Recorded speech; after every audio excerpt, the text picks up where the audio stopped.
Guys, welcome back to another lesson. Now today we are going to be talking about Instagram growth, specifically the MotherSlave growth method. Now this is one of the best organic methods to massively grow your model's social presence and of course OnlyFans organically on Insta. So the general premise of this is that your model's main Instagram account is going to act as a mother account or a MotherSlave account, and there are going to be a load of other accounts that are all just pushing traffic to this one main account. Now the absolute beauty of this method is going to keep your main account safe from bans, safe from all action types of bans as well. Obviously, the slave accounts are going to be going absolutely wild, doing as much promotion for you as possible, and it's also free and super easy to get started with. So I definitely recommend this one if you're just starting out.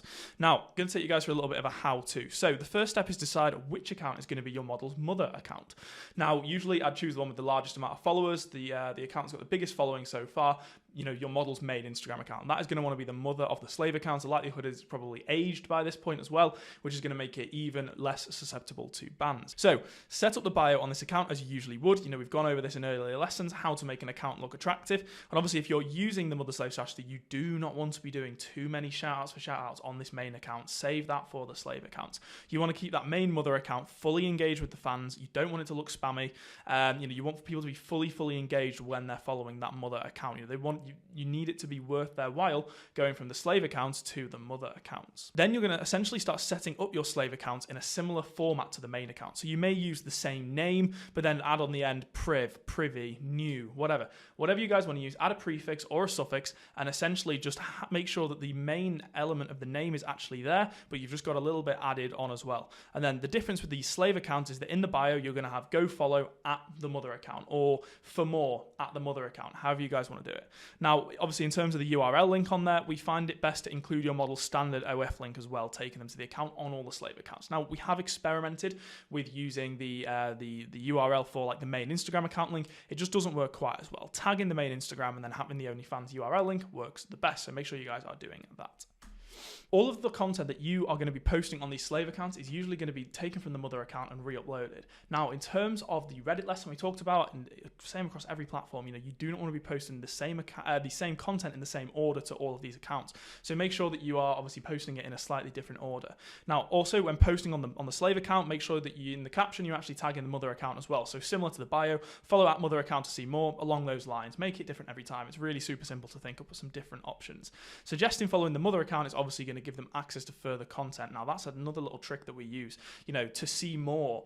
That's suggesting there's going to be exclusive content, and it can actually be a really good idea of making that mother account private, makes it seem more exclusive, and also a little bit like there's going to be some extra content that they've not seen already behind that wall. So mother account as private, and then suggest that there's going to be something else behind that wall as well. Now guys, in terms of the actual content, now another really important element of the MotherSlave growth strategy is going to be that when your model is creating TikTok content, you need to be downloading these TikToks with an app like Snaptic or SaveTik and re-uploading these as reels onto every account. Think about it. If your model's making 3 TikToks a day and you've got 10 slave accounts, that is going to be a huge amount of content that is going online. You should also make sure that you're adding daily story posts, and you're going to be saving these to a highlight called OF, just to obviously make it super obvious that you are an OF creator. Now, in terms of who to follow, now we're talking about guys here, by the way, not girls. So in terms of who to follow, what you're going to want to do is find models that have got a similar look to yours, and then you're going to want to go through their follower list. So if let's say you've got a blonde model, let's say that you find another blonde model who has got 1,000 followers, you're going to want to go through this following list. Going to be predominantly guys, and you're going to just want to follow every single one of them. Now, do not filter too much. If you're seeing loads of accounts which have got like 0 followers, things like that, still follow them, even if they've got no profile picture, because often these are people's burner accounts that they've got on their phone to follow all these OF girls. So make sure you're not filtering too much. It's quite rare that obviously a guy would openly follow an OnlyFans model, so there's a lot of burner accounts that you'll be wanting to follow as well. And obviously the massive one at the end, make sure you're not responding to any messages that you're getting from these guys either. Do not respond to any messages whatsoever on any social media that is not OnlyFans. I cannot stress that enough. Now guys, in terms of the specifics, prior to starting the follows, we recommend posting a minimum of 24 posts just to make these slave accounts look as active as possible. Potentially add a couple of hundred followers as well, just to make make it look a little bit more aged than it is. Now begin by 10 actions per day, so 10 follows per day, and increase this by 10 actions per day until you're following 180 people today on each slave account. Now every 3 days you should spend an unfollowing day on the accounts that haven't followed the slave account back. You've got two options here. You can either mass unfollow, and that is obviously potentially going to result in an account restriction, or you can mass block, which Instagram is far more lenient with. It's more time consuming, but if you're blocking these guys, then it's going to be way easier on the basis that Instagram doesn't usually action block for blocks. Now, the problem with blocking, obviously, they're not going to be able to see future content, but the idea is by this point, they've already followed the mother account, so it doesn't even matter. So up to you guys with that. I'd say probably go with the block option, because if you're doing it right and they followed it for 3 days, they're going to have already followed the mother account anyway, so there's no issues whatsoever. They'll probably just think that the account has been banned. Now, obviously, the really great part about this is you can start cross-promoting your models when you get multiple models and grow these accounts, until they have a huge audience of OF subscribers. So if you've got 3 models and you've got 10 slave accounts for each model, you can cross-promote all 3 models across all of the slave accounts, and you will generate a huge amount of traffic.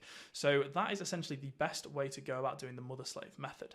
Now, in terms of actual practicality at scale, best option, hiring a VA from somewhere like the Philippines is the best method. Now, you use the hiring chatters lesson a little bit further on in the course to actually do so in terms of what site you're going to have for them. Now, for $400 a month to do MotherSlave for you for 8 hours per day, that is going to be a really great move. You're going to see some great results from that.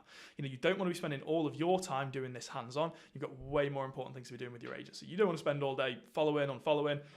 Get an employee to do that for you guys. It's going to make a huge amount of difference. There are a lot of bots that do as well, but with Instagram, with the new restrictions, they are very unreliable. So if you are using bots, make sure you're careful and make sure you're not investing too much money initially until you know that it works. So hopefully that has made the MotherSlave method far clearer for you guys in terms of the exact specifics of how to get it right. Please take the advice, get an employee to do it full time, and you will see that the investment you make in terms of an employee for $400 a month is going to multiply over tenfold. See you in the next video.